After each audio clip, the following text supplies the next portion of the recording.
ইফালে চাপৰত চলিবলগীয়া উচ্ছেদক লৈ স্থিতি স্পষ্ট কৰিছে বিটিচি প্ৰশাসনে। সৰ্ববৃহৎ উচ্ছেদ অভিযানৰ বাতৰি মনে সজা আৰু ভিত্তিহীন। সৌৰশক্তি প্ৰকল্পৰ বাবে পুনৰ সংস্থাপনৰ বিনিময়ত হ'ব উচ্ছেদ। চাপৰৰ 900 বিঘা ভূমিত স্থাপন হ'ব সৌৰশক্তি প্ৰকল্প। বিটিচি চৰকাৰে ৰাজ্য চৰকাৰক প্ৰদান কৰিব 900 বিঘা ভূমি। এই ভূমিত থকা 90টা পৰিয়ালক পুনৰ সংস্থাপনৰ ব্যৱস্থা কৰিব বিটিচি চৰকাৰে। বিটিচি চৰকাৰৰ স্থিতি স্পষ্ট কৰিলে হাগ্ৰামা মহিলাৰীৰ প্ৰেছ উপদেষ্টা অপূৰ্ব অধিকাৰীয়ে। আৰু বিপিএফ দল আৰু চৰকাৰৰ তৰফৰ পৰা আমি স্পষ্ট কৰিব বিচাৰিছো যে বিটিচিত কোনো ধৰণৰ উচ্ছেদ নহয়। ইতিমধ্যে পূৰ্বৰ চৰকাৰে অসম বিটিচি চৰকাৰে এপিডিএছএলক মাটি দিছিল। সেই সময়ত এলটমেণ্ট মানে 500 বিঘামান মাটি সেই সময়ত তেওঁলোকক এলটমেণ্ট দিয়া আছিল। ইতিমধ্যে ৰাজ্য চৰকাৰে এপিডিএছএলক সেই মাটিখিনি হস্তান্তৰ কৰিবৰ কাৰণে এখন পত্ৰ প্ৰেৰণ কৰিছে বিটিচি চৰকাৰলৈকে। আৰু বিটিচি চৰকাৰে সেই পত্ৰৰ জৰিয়তে প্ৰায় 900 বিঘা মাটি বিটিচিক এপিডিএছএলক দিয়াৰ কাৰণে কোৱা হৈছে। আৰু ইতিমধ্যে চাপৰ আৰু কোকৰাঝাৰ জিলাৰ ধুবুৰী সীমান্তৱৰ্তী চাপৰত যি এপিডিএছএলৰ শক্তিশালী এটা প্ৰজেক্ট হৈ আছে, সেই প্ৰজেক্টৰ কাৰণে 900 বিঘা মাটি আমি ইতিমধ্যে বিটিচি চৰকাৰৰ তৰফৰ পৰা দিয়াৰ কাৰণে যোজা চলোৱা হৈছে। আৰু সেই যোজা চলাবলৈ যাওঁতে তাত 93 ঘৰ পৰিয়াল আছে। তাত ধৰ্মীয় সংখ্যালঘু মুছলমান মানুহ আছে, ৰাজবংশী মানুহ আছে, তাত 2 এঘৰ বড়ো মানুহ আছে, বেংগলী হিন্দু মানুহ আছে। আমি সেই মানুহখিনিক যাতে এটা উপযুক্ত স্থানত তেওঁলোকক সংস্থাপিত কৰিব পাৰোঁ, তাৰ কাৰণে আমি তেওঁলোকৰ লগত আমি আনুষ্ঠানিকভাৱে তাৰ স্থানীয় MCLA-সকলৰ লগত কথা পাতিছোঁ। তাৰ আমাৰ যিসকল VCDCৰ ব্যক্তি আছে, নেতৃস্থানীয় ব্যক্তি আছে, তেওঁলোকে সেই দুৰ্গত পৰিয়ালসকলৰ লগতো কথা পাতি আছে।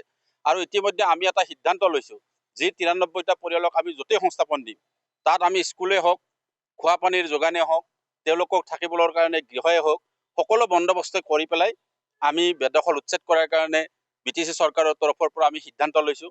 কিন্তু অতি আশ্চৰ্যজনক বিষয় হৈছে, যোৱা নিশাৰ পৰা এটা চক্ৰান্তকাৰীয়ে বিটিচি অঞ্চলত অসমত যেনেকৈ উচ্ছেদ চলিছে, বিটিচিতো তেনেকৈ উচ্ছেদ চলিব আৰু এটা বিশেষ সম্প্ৰদায়ৰ লোকক আতংকিত কৰি পেলাই পৰিলক্ষিত হৈছে। ইয়াত কোনো ভয় আৰু শংকাৰ কাৰণ নাই। ইফালে চাপৰত চলিবলগীয়া উচ্ছেদক লৈ স্থিতি স্পষ্ট কৰিছে বিটিচি প্ৰশাসনে। সৰ্ববৃহৎ উচ্ছেদ অভিযানৰ বাতৰি মনে সজা আৰু ভিত্তিহীন। সৌৰশক্তি প্ৰকল্পৰ বাবে পুনৰ সংস্থাপনৰ বিনিময়ত হ'ব উচ্ছেদ। চাপৰৰ 900 বিঘা ভূমিত স্থাপন হ'ব সৌৰশক্তি প্ৰকল্প। বিটিচি চৰকাৰে ৰাজ্য চৰকাৰক প্ৰদান কৰিব 900 বিঘা ভূমি। এই ভূমিত থকা 90টা পৰিয়ালক পুনৰ সংস্থাপনৰ ব্যৱস্থা কৰিব বিটিচি চৰকাৰে। বিটিচি চৰকাৰৰ স্থিতি স্পষ্ট কৰিলে হাগ্ৰামা মহিলাৰীৰ প্ৰেছ উপদেষ্টা অপূৰ্ব অধিকাৰীয়ে। আৰু বিপিএফ দল আৰু চৰকাৰৰ তৰফৰ পৰা আমি স্পষ্ট কৰিব বিচাৰিছো যে বিটিচিত কোনো ধৰণৰ উচ্ছেদ নহয়। ইতিমধ্যে পূৰ্বৰ চৰকাৰে বিটিচি চৰকাৰে এপিডিএছএলক মাটি দিছিল। সেই সময়ত এলটমেণ্ট মানে 500 বিঘামান মাটি সেই সময়ত তেওঁলোকক এলটমেণ্ট দিয়া আছিল। ইতিমধ্যে ৰাজ্য চৰকাৰে এপিডিএছএলক সেই মাটিখিনি হস্তান্তৰ কৰিবৰ কাৰণে এখন পত্ৰ প্ৰেৰণ কৰিছে বিটিচি চৰকাৰলৈকে। আৰু বিটিচি চৰকাৰে সেই পত্ৰৰ জৰিয়তে প্ৰায় 900 বিঘা মাটি বিটিচিক এপিডিএছএলক দিয়াৰ কাৰণে কোৱা হৈছে। আৰু ইতিমধ্যে চাপৰ আৰু কোকৰাঝাৰ জিলাৰ ধুবুৰী সীমান্তৱৰ্তী চাপৰত যি এপিডিএছএলৰ শক্তিশালী এটা প্ৰজেক্ট হৈ আছে, সেই প্ৰজেক্টৰ কাৰণে 900 বিঘা মাটি আমি ইতিমধ্যে বিটিচি চৰকাৰৰ তৰফৰ পৰা দিয়াৰ কাৰণে যোজা চলোৱা হৈছে। আৰু সেই যোজা চলাবলৈ যাওঁতে তাত 93 ঘৰ পৰিয়াল আছে। তাত ধৰ্মীয় সংখ্যালঘু মুছলমান মানুহ আছে, ৰাজবংশী মানুহ আছে, তাত 2 এঘৰ বড়ো মানুহ আছে, বেংগলী হিন্দু মানুহ আছে। আমি সেই মানুহখিনিক যাতে এটা উপযুক্ত স্থানত তেওঁলোকক সংস্থাপিত কৰিব পাৰোঁ, তাৰ কাৰণে আমি তেওঁলোকৰ লগত আমি আনুষ্ঠানিকভাৱে তাৰ স্থানীয় MCLA-সকলৰ লগত কথা পাতিছোঁ। তাৰ আমাৰ যিসকল VCDCৰ ব্যক্তি আছে, নেতৃস্থানীয় ব্যক্তি আছে, তেওঁলোকে সেই দুৰ্গত পৰিয়ালসকলৰ লগতো কথা পাতি আছে।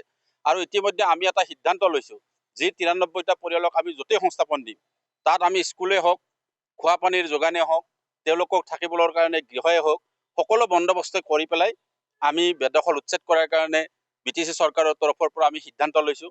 কিন্তু অতি আশ্চৰ্যজনক বিষয় হৈছে, যোৱা নিশাৰ পৰা এটা চক্ৰান্তকাৰীয়ে বিটিচি অঞ্চলত অসমত যেনেকৈ উচ্ছেদ চলিছে, বিটিচিতো তেনেকৈ উচ্ছেদ চলিব আৰু এটা বিশেষ সম্প্ৰদায়ৰ লোকক আতংকিত কৰি পেলাই পৰিলক্ষিত হৈছে। ইয়াত কোনো ভয় আৰু শংকাৰ কাৰণ নাই। বিপিএফ